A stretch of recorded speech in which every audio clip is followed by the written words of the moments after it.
तो बिहार लोक सेवा आयोग यानी बीपीएससी के माध्यम से जो प्रधानाध्यापक चुने गए थे उनकी जिला आवंटन लिस्ट आ गई है। हाँ बिल्कुल, काफी लोगों का इंतजार था इसका। बहुत लंबा इंतजार आज खत्म हुआ है कई उम्मीदवारों का।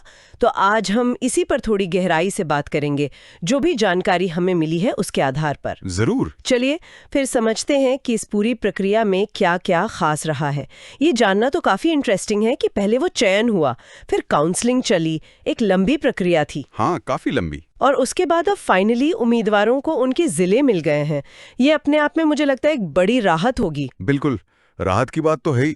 और ये जो आवंटन हुआ है ना, इसमें कई बातों का ध्यान रखा गया है। अच्छा, जैसे कि देखिए, सबसे पहले तो जाहिर है मेरिट लिस्ट, किसने कैसा परफॉर्म किया एग्जाम में। फिर कैंडिडेट्स ने जो अपनी चॉइस दी थी, मतलब प्राथमिकता सूची कि वो कौन सा जिला चाहते हैं। हाँ, वो भी महत्वपूर्ण होता है। बिल्कुल। और फिर किस जिले में कितनी वैकेंसी हैं, कितने पद खाली हैं, और हाँ, सबसे जरूरी आरक्षण नीति। इन सबको मिलाकर ये लिस्ट बनी है। मतलब ये सिर्फ मेरिट का खेल नहीं था, पसंद और आरक्षण ये भी काफी अहम थे। ये बैलेंस करना तो थोड़ा मुश्किल काम लगता है। हाँ, कह सकते हैं ये एक तरह का संतुलन ही है। मेरिट सबसे ऊपर, पर उसके बाद उम्मीदवार की चॉइस, और फिर जो संवैधानिक नियम है आरक्षण के, जैसे एससी, एसटी, ईबीसी, बीसी। हाँ, अनुसूचित जाति, जनजाति, अत्यंत पिछड़ा वर्ग, ईडब्ल्यूएस यानी आर्थिक रूप से कमजोर वर्ग, फिर महिलाएं, दिव्यांग उम्मीदवार, उन सब के लिए जो कोटा तय है उसका पालन करना तो अनिवार्य है। सही बात है। और आयोग ने, जैसा कि जानकारी है, वेबसाइट पर लिस्ट डाल दी है जिलेवार। अच्छा, वेबसाइट पर है। हाँ, तो उम्मीदवार अपना रोल नंबर या नाम इस्तेमाल करके देख सकते हैं कि उन्हें कौन सा जिला मिला है। ठीक है, तो लिस्ट आ गई, जिला पता चल गया।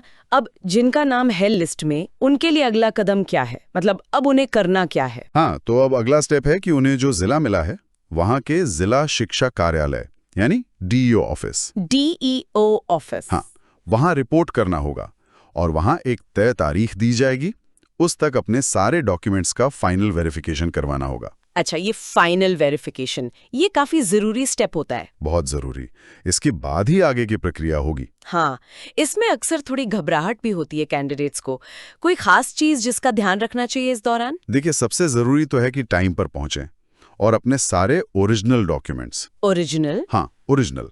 जैसे आपकी मार्कशीट्स, डिग्री, अगर अनुभव मांगा गया था तो वो सर्टिफिकेट, जाति प्रमाण पत्र वगैरह, और साथ में उनकी सेल्फ अटेस्टेड फोटोकॉपीज का सेट। क्योंकि कई बार यहीं पर छोटी छोटी चीजों में दिक्कत आ जाती है। कोई कागज कम है या कॉपी ठीक नहीं है, तो पूरी तैयारी से जाना बेस्ट रहता है। सही कहा। और इसी वेरिफिकेशन के बाद फिर उन्हें नियुक्ति पत्र, मतलब अपॉइंटमेंट लेटर मिलेगा। और ये अपॉइंटमेंट लेटर कब तक मिलने की उम्मीद है? मतलब क्या ये लोग जल्दी ही स्कूलों में ज्वाइन कर पाएंगे? जो जानकारी मिल रही है उसके हिसाब से कोशिश यही है कि अगले 1-2 हफ्तों में ये नियुक्ति पत्र जारी कर दिए जाएं। अच्छा, 1-2 हफ्ते में? ये तो काफी तेजी से हो रहा है फिर। हाँ, लक्ष्य यही है कि स्कूलों में जल्दी से जल्दी ये लोग योगदान दें।